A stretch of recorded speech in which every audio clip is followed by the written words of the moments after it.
പ്രായം ഏതുമാകട്ടെ, വിദ്യാഭ്യാസം ഏതുമാകട്ടെ, നിങ്ങൾക്കും കമ്പ്യൂട്ടർ പഠിക്കാം. CSE അക്കാദമി കേന്ദ്ര സംസ്ഥാന സർക്കാർ സേവനങ്ങൾ പൊതുജനങ്ങൾക്ക് എത്തിക്കുന്നതിനായി കേന്ദ്ര ഗവൺമെന്റ് നടപ്പിലാക്കിയ ഡിജിറ്റൽ ഇന്ത്യ പദ്ധതിയാണ് CSE കോമൺ സർവീസ് സെന്റർ. പഠനശേഷം ജോലി ഉറപ്പ്. നിലവിൽ CSE, അക്ഷയ, മറ്റ് ജനസേവന കേന്ദ്രങ്ങൾ തുടങ്ങിയ സ്ഥാപനങ്ങളിൽ ജോലി ചെയ്യുന്നവർക്കും സ്വന്തമായി ബിസിനസ് സ്ഥാപനം തുടങ്ങുവാൻ ആഗ്രഹിക്കുന്നവർക്കും പ്രത്യേക പരിശീലനം. പഠനശേഷം ജോലി ഉറപ്പ്. ഞങ്ങളുടെ സവിശേഷതകളും ഞങ്ങളുടെ കോഴ്സുകളും. ഒരു മാസം, 3 മാസം, 6 മാസം എന്നീ രീതികളിലാണ് ഞങ്ങളുടെ കോഴ്സുകൾ. നിങ്ങളൊരു ജോലിയാണ് ആഗ്രഹിക്കുന്നെങ്കിൽ ഞങ്ങളുടെ കൂടെ. കൂടുതൽ വിവരങ്ങൾക്ക് വിളിക്കൂ. Supreme CSE academy, 3rd floor, സൗഹൃദ ആർക്കേഡ്, വടക്കാഞ്ചേരി. ഫോൺ 8590803536 9400478768. UDF സംസ്ഥാന കമ്മിറ്റിയുടെ ആഹ്വാനപ്രകാരം ഇടതുപക്ഷ സർക്കാരിന്റെ ജനദ്രോഹ നടപടികൾക്കെതിരെ സംസ്ഥാന വ്യാപകമായി സംഘടിപ്പിക്കുന്ന രാപ്പകൽ സമരത്തിന്റെ ഭാഗമായി വടക്കാഞ്ചേരി താലൂക്ക് ഓഫീസ് പരിസരത്ത് സംഘടിപ്പിച്ച രാപ്പകൽ സമരം AICC മെമ്പർ രമ്യ ഹരിദാസ് ഉദ്ഘാടനം ചെയ്തു. ഇന്ന് കേരളത്തിൽ ജീവിക്കുന്ന എല്ലാ മനുഷ്യജീവികൾക്കും വലിയ പ്രതിസന്ധിയിലൂടെ കടന്നു പോകേണ്ട ഒരു സാഹചര്യത്തിലൂടെയാണ് നമ്മൾ ഇന്ന് കടന്നു പോകുന്നത്. സമസ്ത മേഖലയിലും ജനങ്ങളെ എങ്ങനെയെല്ലാം പൊറുതിമുട്ടിക്കുവാൻ സാധിക്കുമോ ആ രീതിയിൽ എല്ലാ അർത്ഥത്തിലും ജനങ്ങളെ ദുരിതത്തിലേക്ക് നടത്തിവിടുന്ന രീതിയിലാണ് കേരളത്തിൻ്റെ സർക്കാരിൻ്റെ ഭരണം മുന്നോട്ട് പോകുന്നത്. അധികാരത്തിലേക്ക് വരുമ്പോൾ ജനങ്ങൾക്കരികിലേക്ക് വോട്ടുകൾ ചോദിച്ചെത്തിയപ്പോൾ ഇടതുപക്ഷം പറഞ്ഞത്, സ്ത്രീകളോടായി, അമ്മമാരോടായി പറഞ്ഞു, നിങ്ങളുടെ സുരക്ഷ ഞങ്ങളുടെ കൈകളിൽ ഭദ്രമാണ്, ഞങ്ങൾ നിങ്ങൾക്ക് സുരക്ഷ ഉറപ്പാക്കാം. ജീവനക്കാരോട് പറഞ്ഞു, സർക്കാർ ഇതര മേഖലയിൽ അർദ്ധ സർക്കാർ സ്ഥാപനങ്ങളിൽ പ്രവർത്തിക്കുന്നവരോട് പറഞ്ഞു, ഞങ്ങൾ നിങ്ങളുടെ സുരക്ഷ ഉറപ്പാക്കി തരാം.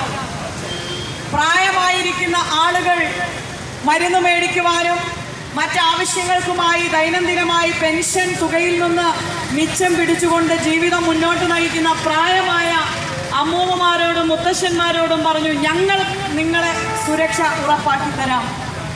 ഓട്ടോ ടാക്സി ഓടിക്കുന്ന തൊഴിലാളികളോട് പറഞ്ഞു, ഞങ്ങൾ നിങ്ങളുടെ സുരക്ഷ ഉറപ്പാക്കി തരാം. വ്യാപാര സ്ഥാപനങ്ങൾ നടത്തുന്ന വ്യാപാരി സമൂഹത്തോടും പറഞ്ഞു, ഞങ്ങൾ നിങ്ങളുടെ സുരക്ഷ ഉറപ്പാക്കി തരാം. എല്ലാവരോടും പറഞ്ഞ് അവസാനം ഈ സാധാരണക്കാരനെ, പാവപ്പെട്ട ഓട്ടോ ടാക്സി തൊഴിലാളിക്കാരനെ, വ്യാപാരികളെ, എന്തിനേറെ പറയുന്നു, കോവിഡ് ഘട്ടങ്ങളിൽ പഞ്ചായത്തിൻ്റെയും നഗരസഭയുടെയും ഒക്കെ തെരുവീഥികളിൽ വീടാന്തരം കയറി ഇറങ്ങി മുന്നണി പോരാളികളായി പ്രവർത്തിച്ച മരുന്നും മറ്റ് അവശ്യ സാധനങ്ങളും കോവിഡ് കാലഘട്ടങ്ങളിൽ വീടാന്തരം എത്തിച്ചു കൊടുത്ത ആശാ വർക്കർമാരും അങ്കണവാടി ടീച്ചർമാരും ഇന്ന് സെക്രട്ടേറിയറ്റ് പടിക്കലിൽ സമരമിരിക്കുന്ന സാഹചര്യത്തിലേക്ക് എത്തുമ്പോഴും ഈ ഇടതുപക്ഷ സർക്കാർ ജനങ്ങളോട് വന്ന് പറയുക, ഞങ്ങൾ നിങ്ങളോടൊപ്പമുണ്ട്. മണ്ഡലം പ്രസിഡന്റ് ബിജു ഇസ്മയിൽ അധ്യക്ഷത വഹിച്ചു.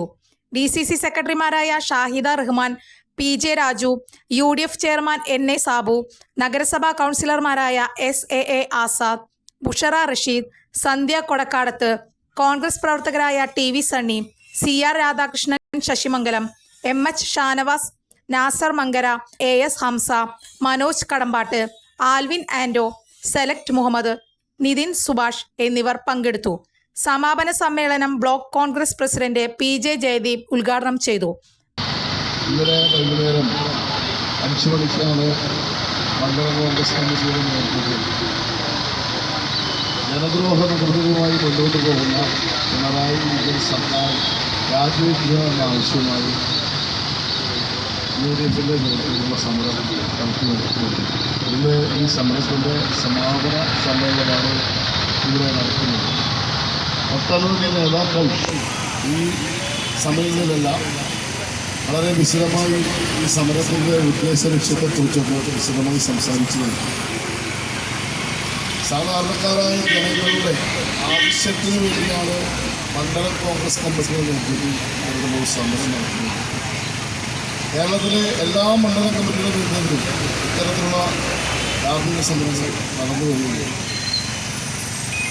നമുക്കറിയാം, കേരളത്തിലെ 9 വർഷക്കാലമായി ജനദ്രോഹ നടപടികളുമായിട്ട് ഭരിക്കുന്ന ഒരു സർക്കാരാണ് ഭരിച്ചുകൊണ്ടിരിക്കുന്നത്. ഈ സർക്കാരിൻ്റെ കീഴിൽ സാധാരണക്കാരായ ആളുകൾക്ക് ഒരു രക്ഷയുമില്ലാത്ത അവസ്ഥയാണ്. സാധാരണക്കാരായ ആളുകൾ നേരിടുന്ന ഏറ്റവും വലിയ പ്രശ്നം വിലക്കയറ്റമാണ്. ാണ് ഈ സർക്കാർ ഭരിക്കുന്നത്.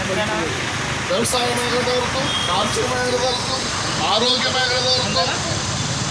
അങ്ങനെ ഏതൊക്കെ ലോട്ടറി മേഖലയായാലും വിദ്യാഭ്യാസ മേഖലയായാലും എല്ലാ മേഖലയും തകർത്തുകൊണ്ട് മുന്നോട്ട് പോകുന്ന ഈ സർക്കാരിനെ ഇനി ഇവിടെ കേരളം ഭരിക്കാൻ അനുവദിക്കില്ല എന്നുള്ള ഉദ്ദേശത്തോടു കൂടിയാണ് ഇന്ത്യൻ നാഷണൽ കോൺഗ്രസിൻ്റെയും UDF-ൻ്റെയും നേതൃത്വത്തിൽ ഇത്തരത്തിലുള്ള വലിയ സമരങ്ങളുമായി മുന്നോട്ട് പോകുന്നു. കൂടുതൽ വാർത്തകൾക്ക് ഞങ്ങളുടെ ചാനൽ സബ്സ്ക്രൈബ് ചെയ്യുക. ഫേസ്ബുക്ക് ഫോളോ അപ്പ് ചെയ്യുക. വാർത്തകൾ വേഗത്തിലറിയാൻ എനി ടൈം ന്യൂസ്.